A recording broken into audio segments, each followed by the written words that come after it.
Assalamualaikum warahmatullahi wabarakatuh. Alhamdulillahirabbil alamin wassalatu wassalamu ala asyrafil anbiya'i al mursalin Nabina Muhammadin wa ala alihi washabbihi ajmain. Masyarul muslimin yang dirahmati oleh Allah Subhanahu wa taala. Tentu saja tidak ada manusia di muka bumi ini mau tertimpa oleh penyakit. Karena mengapa? Karena penyakit itu akan memberikan rasa derita dan kesedihan baginya. Lain halnya dengan penyakit yang satu ini. Penyakit yang satu ini justru membuat orang yang tertimpa olehnya akan merasakan kenikmatan dan kebahagiaan.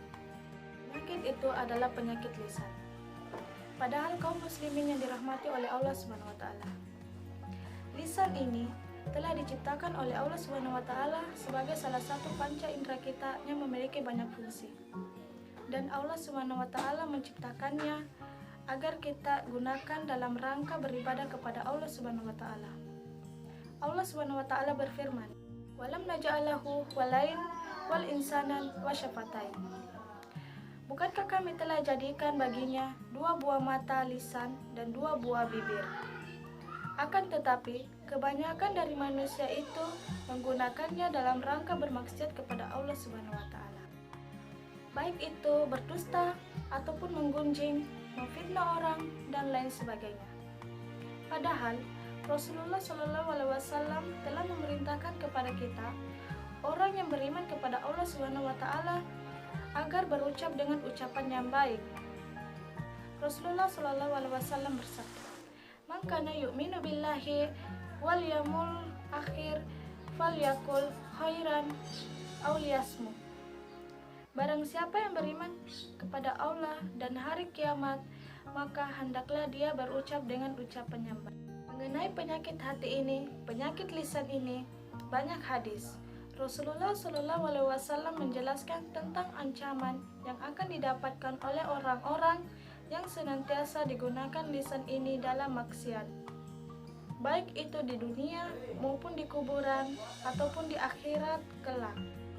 Di dunia contohnya, orang-orang yang suka mencari aib saudaranya, maka Allah Subhanahu wa taala akan membongkar aibnya pula, sebagaimana ia telah disabdakan oleh Rasulullah SAW. Beliau berkata, "Ya masyru man aman bil insanihi walam yu'min bil ghaibihi." Wahai sekalian orang yang beriman dengan lisannya, namun belum sepenuhnya beriman dengan hatinya. Lam tikabi'u aurati muslimin. Janganlah kalian yang suka mencari aib-aib orang muslimin. Fa innahu man yatabi auratal muslimin yatabi'illaha auratahu.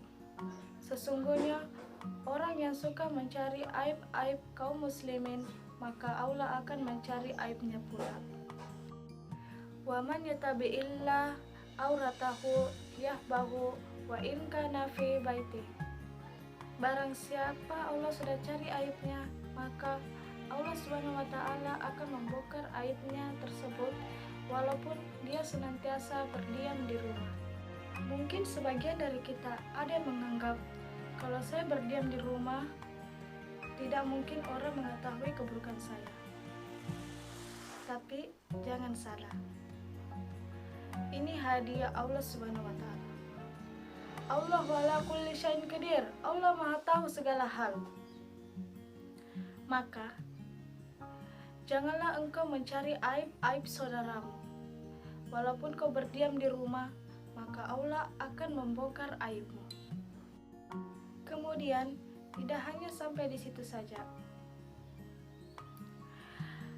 Di alam kubur misalnya, orang-orang yang suka mengadu domba semasa hidupnya, dia akan disiksa di dalam kuburnya. Sebagaimana Rasulullah SAW sedang berjalan melewati dua buah kuburan. Rasulullah berkata, "Wa innahuma ala yu'adzabani." Sesungguhnya dua orang di kuburan itu sedang disiksa. Wa mayu adzabani fit kabir. Mereka tidaklah disiksa karena dosa besar mereka. Amma aduhuma fakana la yastatidur minal baul. Adapun salah satunya tidak bersuci setelah buang air. Wa amma akharu fakana la yamushim bilamima. Adapun yang satunya semasa hidupnya gemar mengadu domba di antara kaum muslimin. Dan tidak hanya sampai itu saja, di akhirat kelak masih ada azabnya yang akan menanti kita.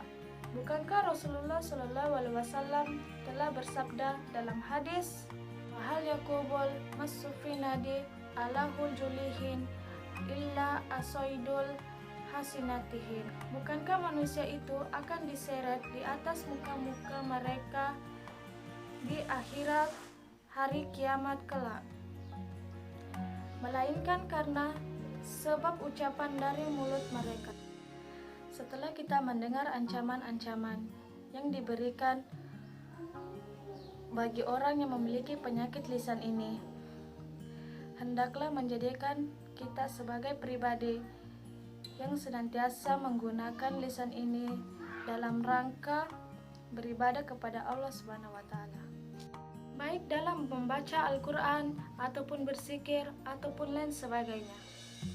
Dan orang-orang yang menjaga hak lisannya mampu menjaga lisannya jadi berucap ucapan yang buruk, maka Rasulullah SAW mengatakan bahwasannya itu adalah ciri dari seorang mukmin yang hakiki. Rasulullah SAW bersabda, "Al-muslimu man muslimal muslimuna bil insanihi wa yadihi." Muslim yang hakiki adalah yang saudaranya muslimnya itu selamat dari kejahatan lisan dan tangannya. Begitu pula apabila kita mampu menjaga lisan ini, maka Rasulullah SAW telah menjamin bagi orang-orang yang menjaga lisannya akan dijamin surga bagi mereka. Rasulullah SAW bersabda, "Man ya'man mi ma baina lihlihi wa ma baina lijlihi aman lahul jannah." Barang siapa yang menjamin dia mampu akan menjaga lisannya dan kemaluannya, maka aku akan menjamin baginya surga. Aqul qouli hadza wa sallallahu ala nabina Muhammad wa ala alihi washabbihi wassalam. Wassalamualaikum warahmatullahi wabarakatuh.